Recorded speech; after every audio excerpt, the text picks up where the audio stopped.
So ഒരു indicating instrument, okay, ഒരു indicator ഇൻസ്ട്രുമെന്റിനെ നമ്മൾ വെച്ച് നോക്കുമ്പോൾ കൺട്രോൾ ഫോഴ്സ് എന്ന് പറഞ്ഞാൽ വേറൊന്നുമല്ല, നമ്മൾ അത് ഇൻഡിക്കേറ്റ് ചെയ്യാൻ വേണ്ടി എടുക്കുന്ന ആ ഒരു ഡിഫ്ലക്റ്റിംഗ് ഫോഴ്സ് ഉണ്ടല്ലോ. സോ അത് ഡിഫ്ലക്റ്റിംഗ് ഫോഴ്സിനെ കൺട്രോൾ ചെയ്യാനായിട്ടൊരു ഫോഴ്സ് നമുക്ക് ആവശ്യമാണ്. ഓക്കെ. സോ അതായത് ഇത് ഈ ഒരു കൺട്രോളിംഗ് ഫോഴ്സ് ഇല്ല എന്നുണ്ടെങ്കിൽ ഇത് ഡിഫ്ലക്ട് ചെയ്യുമ്പോഴത്തേക്കും നമ്മുടെ ആക്ച്വൽ റീഡിംഗ് വരുന്നതും കഴിഞ്ഞു പോകും.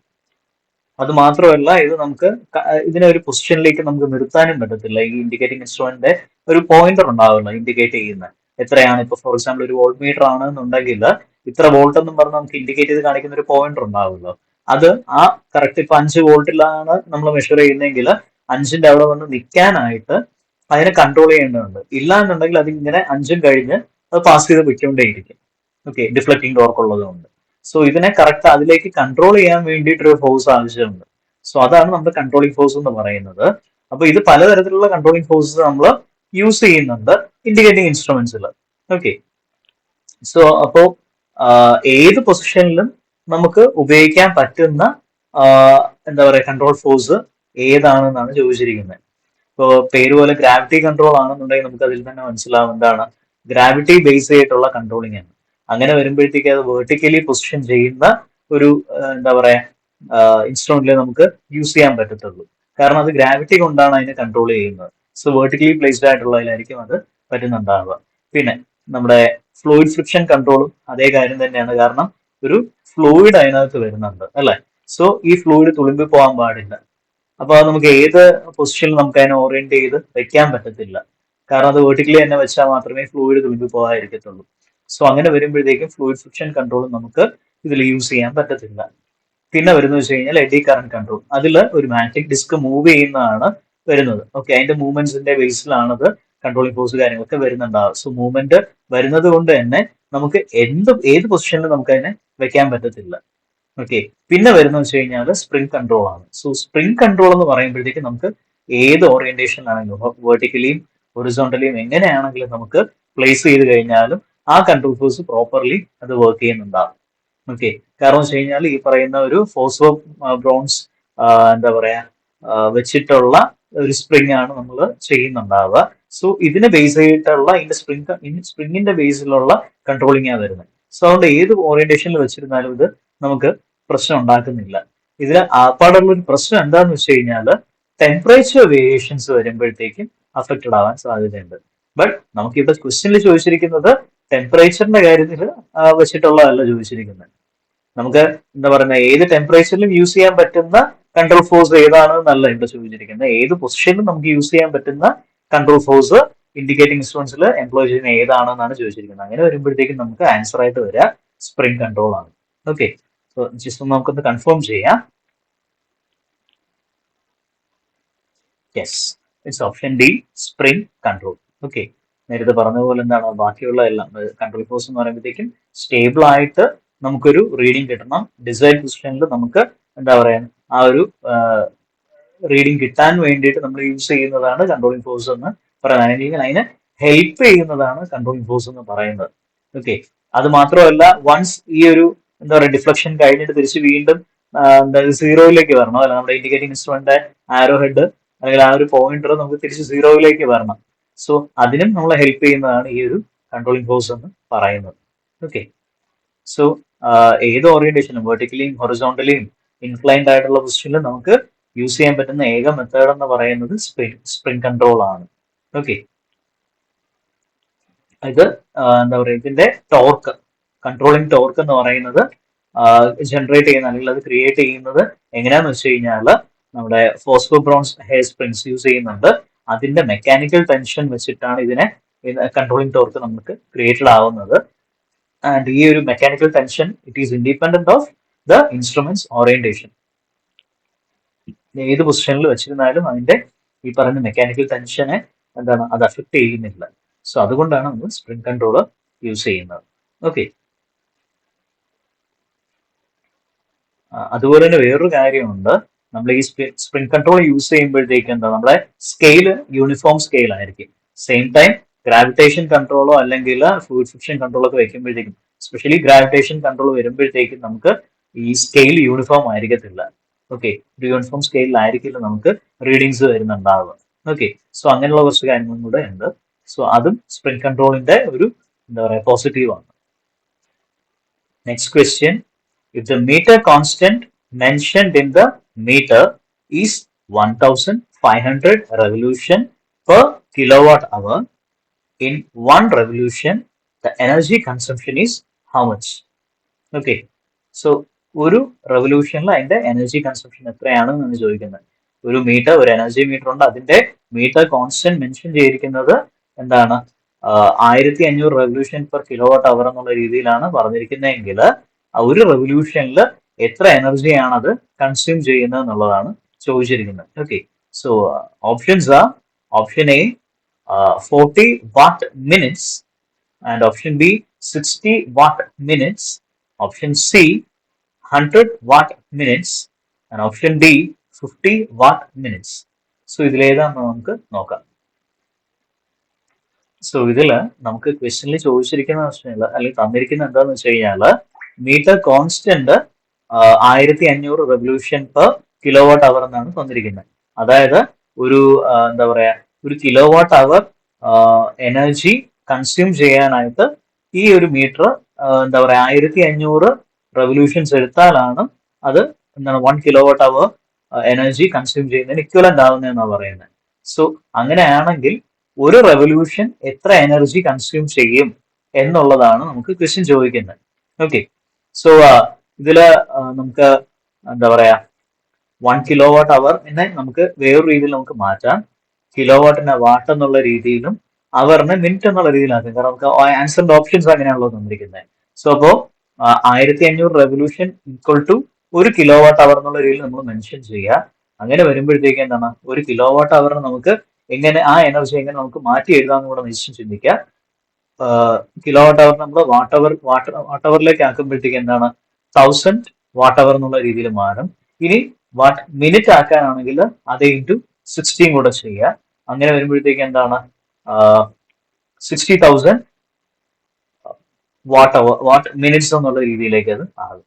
ഇനി ഒരു റെവല്യൂഷനിൽ എത്ര എനർജി എന്നുള്ളത് കണ്ടുപിടിക്കാൻ നോക്കുമ്പോഴത്തേക്ക് എന്താണ് ഈ പറയുന്ന 1500 റെവല്യൂഷൻ ആകുമ്പോൾ ഈ വാല്യൂ വരുന്നത്. സോ ഡിവൈഡഡ് ബൈ 1500 അല്ലെങ്കിൽ 1500 ചെയ്യുമ്പോഴത്തേക്ക് നമുക്ക് എത്രയാണോ വാല്യൂ കിട്ടുന്നത് അതാണ് നമ്മുടെ എന്താ പറയാ energy consumption in one revolution എന്ന് പറയുന്നത്. സോ 60,000 ഡിവൈഡഡ് ബൈ 1500 എന്ന് പറയുമ്പോഴത്തേക്കും it will B somewhere around എനിക്ക് തോന്നുന്നു 40 വാട്ട് മിനിറ്റ്സ് ആയിരിക്കണം വരേണ്ടത്. നമുക്ക് ആൻസർ കറക്റ്റ് ആണോ എന്ന് ചെക്ക് ചെയ്യാം. Okay, yes, it's option A 40 watt minutes. നമ്മൾ നേരത്തെ പറഞ്ഞ പോലെ മീറ്റർ കോൺസ്റ്റന്റ് എന്ന് പറയുമ്പോൾ 1500 revolutions per kilowatt hour, and ഒരു kilowatt hour energy represent ചെയ്യുന്നതെന്ന് പറഞ്ഞാൽ 1500 റെവല്യൂഷൻ ആണ്. സോ അതിനെ നമ്മൾ ആ കിലോ വാട്ട് അവറിനെ മാറ്റുകയാണ്. കിലോ വാട്ടിന് നമ്മൾ വാട്ട് ആക്കുമ്പോൾ ഇൻറ്റു 1000, സോ 1000 വാട്ട് ഇൻറ്റു അവറിനെ നമ്മൾ മിനിറ്റ് ആക്കും ഇൻറ്റു 60, സോ 60,000 വാട്ട് മിനിറ്റ്സ് ആയി. ആൻഡ് എനർജി പെർ റെവല്യൂഷൻ കണ്ടുപിടിക്കുമ്പോൾ total energy divided by meter constant എടുക്കുക. സോ ടോട്ടൽ എനർജി എന്ന് പറയുന്നത് 60,000 watt minutes which and it is divided by എന്താണ് 1500, 1500. സോ അങ്ങനെ വരുമ്പോഴത്തേക്കും ആൻസർ 40 വാട്ട് മിനിറ്റ്സ് നമുക്ക് വരും. Okay, next question, Maxwell Wien bridge is used for measuring what? എന്ത് measure ചെയ്യാനാണ് മാക്സ്വെൽ വെയിൻ ബ്രിഡ്ജ് നമ്മൾ യൂസ് ചെയ്യുന്നതെന്നാണ് ചോദിച്ചിരിക്കുന്നത്. Option A capacitance, option B dielectric loss, option C inductance, option D phase angle. ഇതിൽ ഏത് measure ചെയ്യാനാണ് നമ്മൾ Maxwell Wien bridge use ചെയ്യുന്നതെന്നാണ് ചോദിച്ചിരിക്കുന്നത്. ഓക്കെ,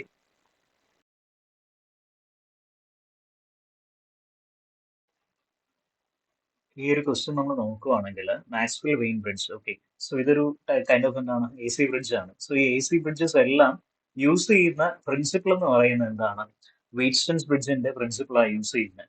ഓക്കെ, അതായത് നമുക്ക് എന്താണ് ഒരു ഓൾട്ടർനേറ്റിംഗ് കറണ്ട് ഉണ്ടാവും, 4 ഇംപിഡൻസ് ആംസ് ഉണ്ടാവും. ഇത് യൂസ് ചെയ്തിട്ട് എന്താണ് നമ്മൾ ഒരു അൺനോൺ ആയിട്ടുള്ള ഇൻഡക്റ്റൻസോ കപ്പാസിറ്റൻസോ അതല്ലെങ്കിൽ റെസിസ്റ്റൻസോ കണ്ടുപിടിക്കുന്നതാണ് നമ്മുടെ വീറ്റ്സ്റ്റൺസ് ബ്രിഡ്ജിന്റെ ആ ഒരു പ്രിൻസിപ്പിൾ എന്ന് പറയുന്നത്. അതായത് ബാലൻസ്ഡ് ആയിട്ട് ഇരിക്കുവാണെന്നുണ്ടെങ്കിൽ എന്താണ് ഇതിന്റെ നടുക്കുള്ള എന്താ പറയുക നമ്മുടെ ഗാൽവനോമീറ്റർ അത് ഡിഫ്ലക്ട് ചെയ്യുന്നുണ്ടാകും, ഡിഫ്ലക്ഷൻ ആയിരിക്കും. സോ 4 ആംസും ബാലൻസ്ഡ് ആയിട്ട് ഇരിക്കുന്ന സമയത്തായിരിക്കും ഈ നൾ ഡിഫ്ലക്ഷൻ ഉണ്ടാകുന്നത്. അങ്ങനെ വരുമ്പോഴത്തേക്ക് ഈ 4 ആംസിന്റെയും എ സി ബ്രിഡ്ജിന്റെ അല്ലെങ്കിൽ വീറ്റ്സൺ ബ്രിഡ്ജിന്റെ 4 ആംസിന്റെയും എന്താ റെസിസ്റ്റൻസ് അല്ലെങ്കിൽ അതിന്റെ ഇംപെഡൻസ് വാല്യൂസിന്റെ റേഷ്യോ എന്ന് പറയുന്നത് സെയിം ആയിരിക്കും. ഫോർ എക്സാമ്പിൾ വീറ്റ്സൺ ബ്രിഡ്ജ് എടുക്കുകയാണെങ്കിൽ R1, R2, R3, R4 എന്ന് പറയുന്ന 4 എന്താ പറയാ റെസിസ്റ്റൻസ് ഈ 4 ആംസിലും കണക്ട് ചെയ്തിട്ടുണ്ട് എന്നുണ്ടെങ്കിൽ നൾ ഡിഫ്ലക്ഷൻ സമയത്ത് ബാലൻസ്ഡ് ആയിട്ട് ഇരിക്കുന്ന സമയത്ത് R1/R2 will be equal to R3/R4 എന്നുള്ള രീതിയിലാണ് നമ്മൾ പഠിച്ചിട്ടുള്ളത് അല്ലെ, അങ്ങനെ പറയുന്നത്. സോ ഈ ഒരു പ്രിൻസിപ്പിൾ ആണ് എ സി ബ്രിഡ്ജസ് എല്ലാം കോമൺലി യൂസ് ചെയ്യുന്നത്. ആൻഡ് ഇതില് നമുക്ക് മാക്സ്വെൽ വെയിൻ ബ്രിഡ്ജ് എന്ത് മെഷർ ചെയ്യാനാണ് യൂസ് ചെയ്യുന്നതെന്നാണ് നമുക്ക് ചോദിച്ചിരിക്കുന്നത്. ഓക്കെ, സി കപ്പാസിറ്റൻസ് നമ്മൾ മെഷർ ചെയ്യുന്നത് മോസ്റ്റ്ലി എന്താണ്, ഏത് ബ്രിഡ്ജ് യൂസ് ചെയ്ത ഓർമ്മയുണ്ടോ? കപ്പാസിറ്റൻസ് കൂടുതൽ നമ്മൾ മെഷർ ചെയ്യുന്നത് ഷെറിംഗ് ബ്രിഡ്ജ് യൂസ് ചെയ്തിട്ടാണ് നമ്മൾ മെഷർ ചെയ്യുന്നുണ്ടാവുക കേട്ടോ. ഫ്രീക്വൻസി ആണെന്നുണ്ടെങ്കിൽ നമ്മൾ ഏത് യൂസ് ചെയ്തിട്ടാ, വെയിൻ ബ്രിഡ്ജ് യൂസ് ചെയ്തിട്ടായിരിക്കും നമ്മൾ frequency measure ചെയ്യുന്നുണ്ടാവുക.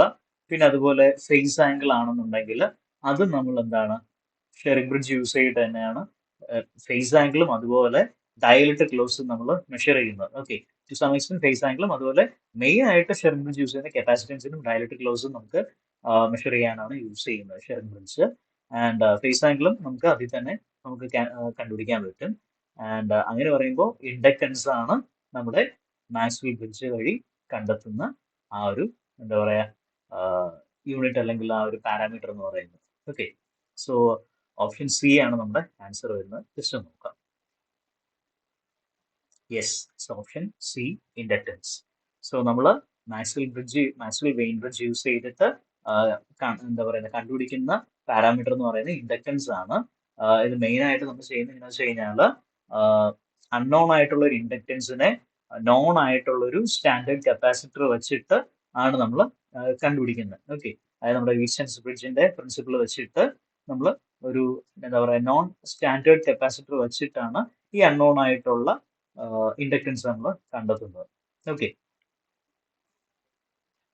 And next question, the line voltage of a delta connected three-phase circuit is 415 volt. Okay, then the phase voltage is what? How much? എത്രയായിരിക്കും phase voltage വരുന്നത് എന്നുള്ളതാണ് ചോദിക്കുന്നത്.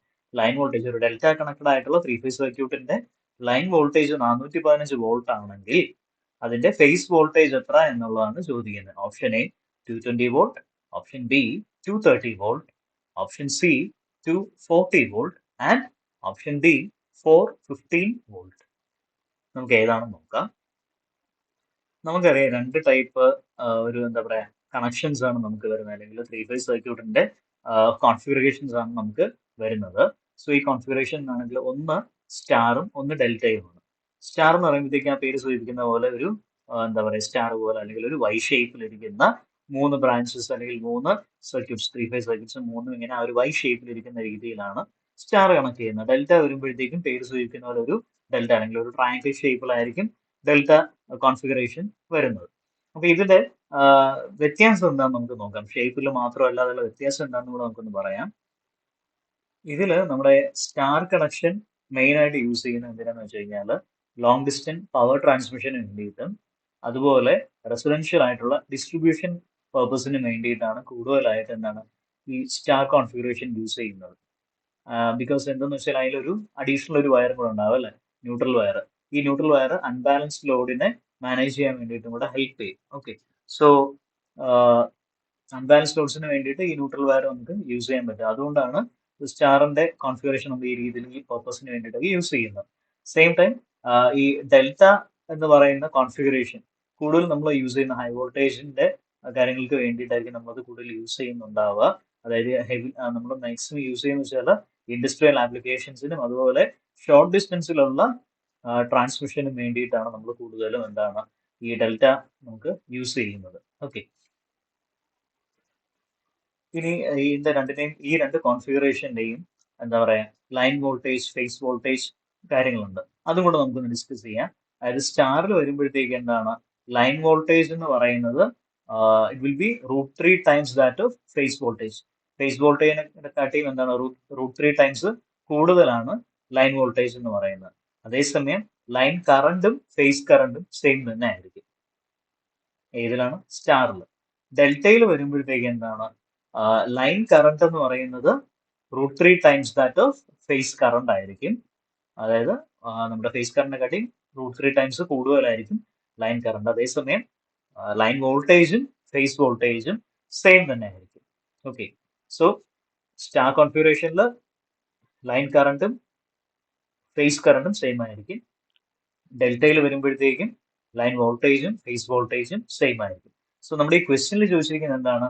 Line voltage, delta connected ആയിട്ടുള്ള line voltage 415 volt ആണ് തന്നിരിക്കുന്നത്. അങ്ങനെയാണെങ്കിൽ അതിന്റെ phase voltage എത്ര എന്നുള്ളതാണ് ചോദിക്കുന്നത്. സോ നമ്മൾ പറഞ്ഞു ഡെൽറ്റ കോൺഫിഗറേഷനിൽ ലൈൻ വോൾട്ടേജും സെയിം, എന്താണ്, ഫേസ് വോൾട്ടേജും സെയിം ആണ്. സോ അങ്ങനെ വരുമ്പോൾ ഫേസ് വോൾട്ടേജിന്റെ വാല്യൂ 415 തന്നെയാണ് വരേണ്ടത്. ആണോ നമുക്കൊന്ന് ചെക്ക് ചെയ്യാം. Yes, it's option D, 415. Okay, 415 volt. നമ്മൾ പറഞ്ഞത് തന്നെയാണ് എന്താണ് ഡെൽറ്റ കണക്റ്റഡ് സിസ്റ്റത്തിൽ ലൈൻ വോൾട്ടേജും ഫേസ് വോൾട്ടേജും സെയിം ആണ്. സോ ഫേസ് വോൾട്ടേജും 415 തന്നെ വരും. Okay, next question. In a three-phase star-connected resistive load, the resistance of each phase is 50 ohm, and if one of the resistances is removed and 200 volt supply is given, then the absorbed power will be how much? എന്നാണ് ചോദിക്കുന്നത്. Option A 200 watt, option B 400 watt, option C 800 watt, and option D 600 watt. നമുക്ക് തന്നിരിക്കുന്ന ഒരു 3-phase star connected resistive ലോഡാണ്. ഇതില് എന്താ പറയുന്ന ഓരോ റെസിസ്റ്റൻസിന്റെയും നമ്മുടെ ഓരോ ഫേസിലെയും റെസിസ്റ്റൻസിന്റെ വാല്യൂ എന്ന് പറഞ്ഞാൽ 50 ഓം ആണ്.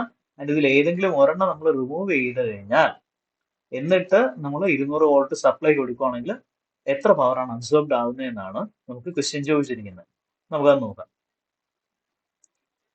സോ നമുക്ക് ക്വസ്റ്റ്യനിൽ തന്നിരിക്കുന്ന വെച്ചാൽ ഒരു 3-phase സ്റ്റാർ കണക്റ്റഡ് ആയിട്ടുള്ള ഒരു റെസിസ്റ്റീവ് ലോഡ് എന്നാണ് പറഞ്ഞിരിക്കുന്നത്. ഓക്കെ, സോ അതിൽ ഓരോ റെസിസ്റ്ററിന്റെയും വാല്യൂ, സ്റ്റാർ കണക്റ്റഡ് ആയിട്ടുള്ള റെസിസ്റ്റീവ് വാല്യൂ, സോ എന്താ പറയുക, 3 വൈ ഷേപ്പിലുള്ള, ഓക്കെ, 3 ബ്രാഞ്ചസ് ഉള്ള ഒരു റെസിസ്റ്റീവ് ലോഡ്. അതിൽ ഓരോ റെസിസ്റ്റൻസിന്റെയും വാല്യൂ 50 എന്ന് പറഞ്ഞ് തന്നിട്ടുണ്ട്. ഇതിൽ ഏതെങ്കിലും ഒരു റെസിസ്റ്റൻസ് റിമൂവ് ചെയ്ത് കഴിഞ്ഞാൽ അതിന് അക്രോസ് ഉള്ള പവർ അബ്സോർബ്ഡ് ആണ് ചോദിച്ചിരിക്കുന്നത് 200 വോൾട്ട് കൊടുക്കുമ്പോൾ. സോ ഒരു വൈ അല്ലെങ്കിൽ സ്റ്റാർ കണക്റ്റഡ് ആയിട്ടുള്ള ഒരു ലോഡിൽ നിന്ന് ഒരു റെസിസ്റ്റർ എടുത്ത് മാറ്റി കഴിഞ്ഞാൽ എന്താ സംഭവിക്കുക? ഒരെണ്ണം മാറ്റി കഴിഞ്ഞാൽ അതിന്റെ ഒരു എന്താ പറയാ ബാലൻസ്ഡ് ഫോം മാറുക അല്ലെ? അങ്ങനെ വരുമ്പോഴത്തേക്കും അത് സംഭവിക്കുന്ന വെച്ചാൽ ഒരു സീരീസ്ലി കണക്റ്റഡ്, 2 റെസിസ്റ്റൻസ് സീരീസ്ലി കണക്റ്റഡ് ആയിട്ടുള്ളതിന് ഇക്വലന്റ് ആയിട്ടായിരിക്കും പിന്നെ ആ ഒരു ലോഡ് ആക്ട് ചെയ്യുന്നത്. ഒരു star connected 3-phase star connected ആയിട്ടുള്ള ഒരു ലോഡായിട്ടായിരിക്കില്ല പിന്നെ അത് ആക്ട് ചെയ്യുന്നത്. അത് സീരീസ്ലി കണക്റ്റഡ് ആയിട്ട് 2 റെസിസ്റ്റൻസ് സീരീസ്ലി കണക്റ്റഡ് ആയിട്ടുള്ള ഒരു എന്താ ലോഡായിട്ടായിരിക്കും അത് ആക്ട് ചെയ്യുന്നുണ്ടാവുക. അങ്ങനെ വരുമ്പോൾ 50 ഓമിന്റെ 2 സീരീസ് റെസിസ്റ്റൻസ് കണക്ട് ചെയ്തിട്ടുള്ള ഒരു എന്താ പറയുക ഒരു സിസ്റ്റം അല്ലെങ്കിൽ ഒരു സർക്യൂട്ട് ആയിട്ടായിരിക്കും അത് ആക്ട് ചെയ്യുക. അതിനക്രോസ് നമ്മൾ 200 വോൾട്ട് വോൾട്ടേജ് കൊടുക്കുമ്പോൾ, സപ്ലൈ കൊടുക്കുമ്പോഴത്തേക്കും അബ്സോർബ് ആവുന്ന പവറാണ് നമ്മൾ കണ്ടെത്തേണ്ടുന്നത്. ഓക്കെ, സോ അങ്ങനെ വരുമ്പോഴത്തേക്കും നമുക്ക് അവിടെ വി വാല്യൂ ഉണ്ട്. പവർ എന്ന് പറയുമ്പോഴത്തേക്ക് എന്താണ്? V I. അതല്ലെങ്കിൽ നമുക്ക് V²/R എന്നുള്ള രീതിയിൽ നമുക്ക് കാണാം. ഇതിൽ വി എന്ന് പറയുന്ന വാല്യൂ 200 വോൾട്ട് ആണ് നമുക്ക് തന്നിട്ടുണ്ട്. സോ V² ഇടുമ്പോൾ 200² നമുക്ക് ഇടാം. ആൻഡ് ഇതിൽ ആർ എന്ന് പറയുമ്പോഴത്തേക്ക് എന്താ, ആ ഒരു സർക്യൂട്ടിന്റെ ഇക്വാലന്റ് റെസിസ്റ്റൻസ് ആയിരിക്കും നമ്മൾ എടുക്കുന്നുണ്ടാവുക. സോ ഇതിൽ നമുക്ക് ആ 2 എന്താ പറയാ ബ്രാഞ്ചസ് മാത്രം, സ്റ്റാർ കണക്ഷന്റെ 2 ബ്രാഞ്ചസ് മാത്രമേ ഉള്ളൂ. സോ സീരീസ്ലി കണക്റ്റഡ് ആയിട്ടുള്ള 2 50 ഓം റെസിസ്റ്റേഴ്സ് ആണ്. അതിന്റെ റെസിസ്റ്റൻസ് വാല്യൂ എന്ന് പറയുമ്പോൾ എന്താണ്? 50 + 50 100. സോ എന്താ പറയാ 200² ഡിവൈഡഡ് ബൈ 100, V²/R. ആ വാല്യൂ ആണ് നമുക്ക് വരുന്നത്. 200² എന്ന് പറയുമ്പോഴത്തേക്ക് എത്ര ആയിരിക്കും വരിക? 4 × 10⁻⁴ വരും, വിച്ച് ഇസ് ഡിവൈഡഡ് ബൈ 100 അല്ലെ? സോ അങ്ങനെ വരുമ്പോഴത്തേക്ക് 400 വാട്ട് ആയിരിക്കണം നമുക്ക് വരേണ്ടുന്ന ആൻസർ. ശരിയാണോ നമുക്ക് ചെക്ക് ചെയ്യാം. യെസ്, കറക്റ്റ് ആണ്. ഓപ്ഷൻ ബി 400 വോട്ട് തന്നെയാണ്, 400 വാട്ട് തന്നെയാണ് ആൻസർ വരുന്നത്. നമ്മൾ നേരത്തെ പറഞ്ഞ പോലെ എന്താണ് 3-phase ബൈ കണക്റ്റഡ് സിസ്റ്റത്തിൽ ഒരു എന്താ പറയാ കോമൺ ന്യൂട്രൽ പോയിന്റിൽ 3 ഐഡന്റിക്കൽ റെസിസ്റ്റൻസ് കണക്ട് ചെയ്ത രീതിയിലായിരിക്കും. ഇതിൽ ഒരെണ്ണം മാറ്റി കഴിഞ്ഞാൽ അതൊരു ബാലൻസ്ഡ് എന്താ പറയാ ജംഗ്ഷനോ അല്ലെങ്കിൽ ഒരു ഒരു ബാലൻസ്ഡ് ആയിട്ടുള്ള ഒരു സർക്യൂട്ട് ആയിട്ട് അത് ആക്ട് ചെയ്യുന്നുണ്ടാവില്ല. മാറിക്കഴിയുമ്പോൾ എന്താണ് ഒരു സീരീസ്ലി കണക്റ്റഡ് ആയിട്ടുള്ള 2 റെസിസ്റ്റൻസ് എന്നുള്ള രീതിയിൽ അത് വരത്തുള്ളൂ. സോ നേരത്തെ പറഞ്ഞ പോലെ എന്താണ് നമ്മുടെ റെസിസ്റ്റൻസ് വാല്യൂ എന്ന് പറയുമ്പോൾ 50 + 50 100 വരും. ആൻഡ് പി വാല്യൂ എന്ന് പറയുമ്പോൾ V²/R. ആൻഡ് വിയുടെ സ്ഥാനത്ത് 200, ആറിന്റെ സ്ഥാനത്ത് 100. വാല്യൂ വരുമ്പോഴത്തേക്ക് എന്താണ് 200² / 100 which is 400 what. So option B 400 what ആണ് നമ്മുടെ ആൻസർ വരിക. ഓക്കെ, സോ നമ്മൾ കേരള വാട്ടർ അതോറിറ്റി ഓപ്പറേറ്റർ എക്സാമിന്റെ ലാസ്റ്റ് നടന്ന എക്സാമിന്റെ ക്വസ്റ്റ്യൻ ഡിസ്കഷൻ ആയിരുന്നു ഇപ്പോൾ ചെയ്തിരുന്നത്. അതിന്റെ ഫസ്റ്റ് പാർട്ടാണ് നമ്മളിപ്പോൾ കവർ ചെയ്തത്. ഓക്കെ, സോ ബാക്കി സെക്കൻഡ് പാർട്ട് ക്വസ്റ്റ്യൻസുമായിട്ട് നമുക്ക് നെക്സ്റ്റ് വീഡിയോയിൽ കാണാം. Okay, so thank you.